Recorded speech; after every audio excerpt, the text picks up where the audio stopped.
ಶ್ರೀ ಮಲೆ ಮಹದೇಶ್ವರ ಬೆಟ್ಟದ ನಾಗಮಲೆಯಲ್ಲಿ ನಡೆದ ಚಿರತೆ ದಾಳಿಯಲ್ಲಿ ಬೆಂಗಳೂರಿನ 10 ವರ್ಷದ ಬಾಲಕ ಹರ್ಷಿತ್ ದುರ್ಮರಣಕ್ಕೀಡಾದ ಘಟನೆ ರಾಜ್ಯದಾದ್ಯಂತ ಆಘಾತ ಮೂಡಿಸಿದೆ.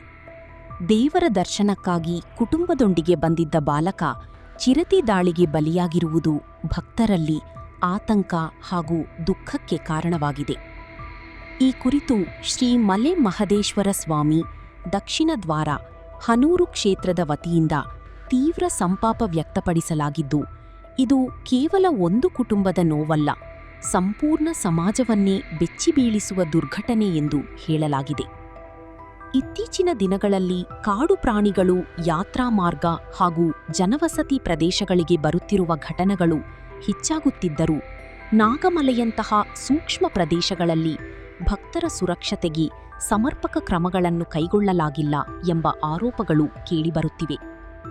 ಕಾಲುನಡಿಗೆ ದಾರಿಗಳಲ್ಲಿ ಎಚ್ಚರಿಕೆ ಫಲಕಗಳ ಕೊರತೆ, ಅರಣ್ಯ ಸಿಬ್ಬಂದಿಯ ಅಭಾವ, ರಾತ್ರಿ ಪಾಳಿಯ ಕಾವಲು ವ್ಯವಸ್ಥೆಯ ದುರ್ಬಲತೆ ಹಾಗೂ ಸಿಸಿಟಿವಿ ನಿಗಾ ವ್ಯವಸ್ಥೆಯ ಅಪೂರ್ಣತೆ ಇದೀಗ ಸಾರ್ವಜನಿಕರ ಆಕ್ರೋಶಕ್ಕೆ ಕಾರಣವಾಗಿದೆ. ಒಂದು ಮಗು ಜೀವ ಕಳೆದುಕೊಂಡ ನಂತರ ಮಾತ್ರ ವ್ಯವಸ್ಥೆ ಎಚ್ಚರಗೊಳ್ಳಬಾರದು. ಪ್ರಾಣ ಹೋದ ಬಳಿಕ ಕ್ರಮ ಕೈಗೊಳ್ಳುವುದಕ್ಕಿಂತ ಪ್ರಾಣ ಉಳಿಸುವ ವ್ಯವಸ್ಥೆ ಮೊದಲೇ ಇರಬೇಕಿತ್ತು ಎಂಬ ಅಭಿಪ್ರಾಯ ಸಾರ್ವಜನಿಕ ವಲಯದಲ್ಲಿ ವ್ಯಕ್ತವಾಗಿದೆ. ಮೃತ ಬಾಲಕನ ಕುಟುಂಬಕ್ಕೆ ಸರ್ಕಾರ ತಕ್ಷಣ ಪರಿಹಾರ ನೀಡಬೇಕು.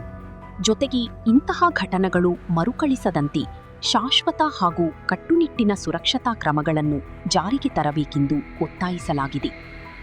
ಭಕ್ತರ ಸುರಕ್ಷತೆ ಯಾವುದೇ ಇಲಾಖೆಯಗೂ ಆಯ್ಕೆಯ ವಿಷಯವಲ್ಲ, ಅದು ಕರ್ತವ್ಯ. ದೇವರ ದರ್ಶನಕ್ಕೆ ಬರುವ ಪ್ರತಿಯೊಬ್ಬರೂ ಸುರಕ್ಷಿತವಾಗಿ ಮನೆ ತಲುಪುವ ವಿಶ್ವಾಸ ಹೊಂದಿರಬೇಕು ಎಂದು ಪ್ರಕಟಣೆಯಲ್ಲಿ ತಿಳಿಸಲಾಗಿದೆ.